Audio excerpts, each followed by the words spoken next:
For this very first lecture, we're going to do something in the Pecha format. What this means is that there will be 20 slides. Each one will be 20 seconds long. And this first lecture will cover what makes a good speaker. And we're going to explore a little bit about what good is and how to give good speeches. So we'll start off with this Wordle here. I Googled a few expert speakers, and this was a lot of their advice condensed, and the most common words that they tended to mention. So as you can see, there are some little things like presentation, minutes, need, time, want, but audience is huge, and we'll keep coming back to this concept. This is when I did a similar survey among students in classes that I've had about what they want from a teacher and what they want from a lecturer. In many cases, you'll see some things are negative, like reads or maybe test. In some cases, they might want stuff that goes onto the test or rambling. But some big things are normal and entertaining, and we'll come back to those. What we want to start off with is what makes a good speech, and we'll go back to some of the ancients. So for example, we'll go back to Aristotle, where he talked about rhetoric. The art of making a good speech may be defined as the faculty of observing in any given case the available means of persuasion. This might mean that someone needs to find a circumstance and figure out the best way to persuade someone. Later in history, Quintilian argued that good oratory was a good man speaking well. This is a little bit different because he tended to mean good was a moral person and well meant effective. So there's some slightly different dimensions given a slightly different context in which Quintilian lived. You can see that there's a big distinction between these two, and this is often the debate about what makes a good speaker. Is a good speaker someone who's effective at meeting a purpose, or is a good speaker someone who is correct and moral? In other words, we have to say, does good get the job done, or is good doing the right job in the first place? In many cases, we'll find that good speaking is both. That we often have to balance the things that someone wants with the things that they need. Both Aristotle and Quintilian argued that we needed to give the audience both what they want and what they need. And what's most critical in this distinction is it's not about giving yourself what you want or yourself what you need, but giving the audience. And this is how we start to move from a speaker-centered perspective to an audience-centered perspective. Speaker-centeredness is about you, the speaker, whereas audience-centered is focused on the needs of other people, the needs of the audience. In many cases, in order to get what you want from the audience or to convince them, you need to understand them. And in many cases, what you want to do as the speaker is try to find where your purpose and the speaker's purpose overlap a little bit. You as your speaker, you have your own agenda, your own interests, your own needs. Your audience will have their own agenda and their own needs, and perhaps needs as a group. What you need to do is find the common ground, and that's where you can persuade. But we start off with what the audience's common ground is, and we can see from that previous example that there are some distinctions between the speaker's purpose and the audience's purpose.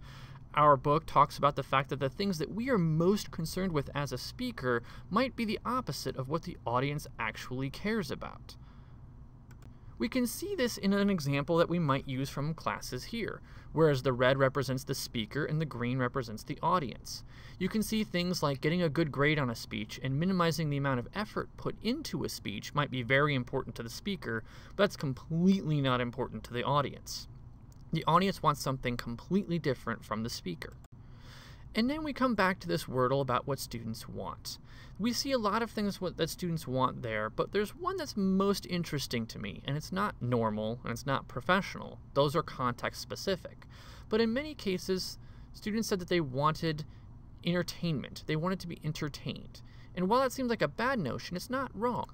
For entertainment comes from an old French word, which comes from two old Latin words, means among and to hold.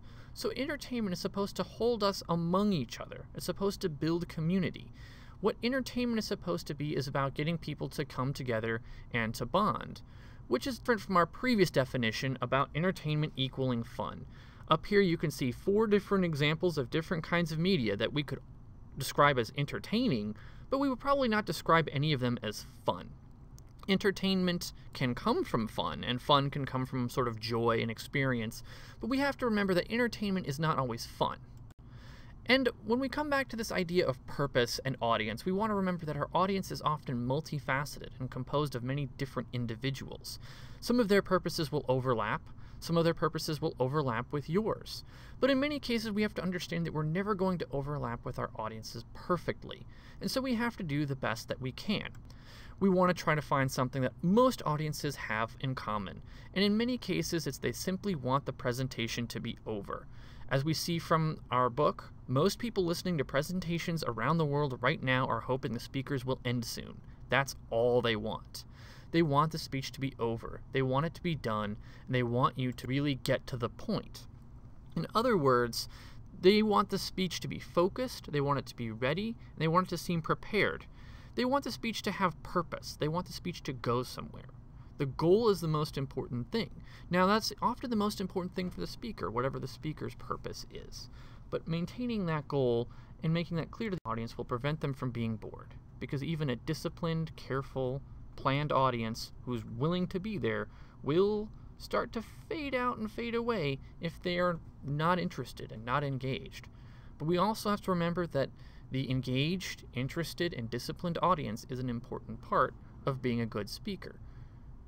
Which is where we come to at the end, and someone asks what makes a good speaker. Some might say it's about being morally good, some might say it's about being effective, but in many cases we have to think that any speech or speaking situation is about the exchange between speaker and audience. So I would say a good speaker has a good audience. So I want to thank you for watching the first lecture. Don't forget to leave your comments below. Be sure you're using that RISE model so that you're giving good feedback. We want to have good dialogue for this first lecture. I will see you in class, and I hope you enjoy this lecture and the next two Pecha Kucha style lectures.